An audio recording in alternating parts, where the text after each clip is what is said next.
ছোটবেলায় পাড়ায় ক্রিকেট খেলতেন? মনে আছে ওই একটা ব্যাটের মালিক থাকতো যে আউট হলেও বলতো, না আমি আউট নই, ব্যাট আমার, তাই নিয়ম আমার। ঠিক সেই ব্যাটের মালিকের মতন আচরণ করছে আমাদের কেন্দ্রীয় সরকার। ইলেকশন কমিশন হলো গণতন্ত্রের আম্পায়ার, কিন্তু বিজেপি বলেছে আম্পায়ার কেন নিউট্রাল থাকবে? আম্পায়ার হবে আমাদের আমাদের টিমের 12th ম্যান।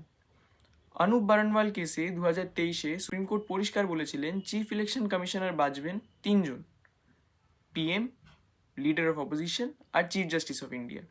কিন্তু মোদিজি ভাবলেন, আরে চিফ জাস্টিস অফ ইন্ডিয়া থাকলে তো সেটিং করা যাবে না, তাই 2023-এ নতুন আইন এনে চিফ জাস্টিস অফ ইন্ডিয়াকে টাটা বাই বাই করে দিলেন। আর তার জায়গায় আনলেন কাকে? সেকশন 7 ওই লয়ের আন্ডারে একজন ক্যাবিনেট মিনিস্টারকে। মানে বুঝলেন, মাছের তেল দিয়েই মাছ ভাজা হলো। কিন্তু বন্ধুরা, সবচেয়ে বিষাক্ত অংশ হলো সেকশন 16। এখানে বলা হয়েছে চিফ ইলেকশন কমিশনার বা ইলেকশন কমিশনাররা অফিসিয়াল ডিউটিতে যা কাজ করবেন তার জন্য তাদের সিভিল বা ক্রিমিনাল কোনো কোর্টেই টানা যাবে না। শুনেছিলেন কখনো?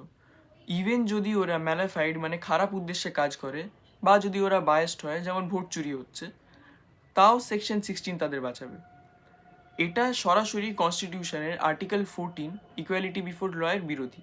আমি জাজমেন্ট আর যা এক্সেপশন আছে সেটাকে সাইডে রাখলাম। সাধারণ মানুষ ভুল করলে জেল খাটে, আর এরা সুপার সিটিজেন, এনারা কি ভুল করতে পারেন না? এলাহাবাদ হাইকোর্টে এখন এই সেম পয়েন্ট অফ লয়ের উপর এখন একটা কেস চলছে যার নাম অমিতাভ ঠাকুর ভার্সেস ইউনিয়ন অফ ইন্ডিয়া, যেখানে রিপ্রেজেন্টিং কাউন্সিল উনি একটা আর্গুমেন্ট রেখেছেন যে এটা সভারেন ইমিউনিটিকে ফেরত আনা, মানে রাজা যা ঠিক করবে, রাজা যা করবে তাই ঠিক, বাংলায় যাকে বলে মগের মুলুক।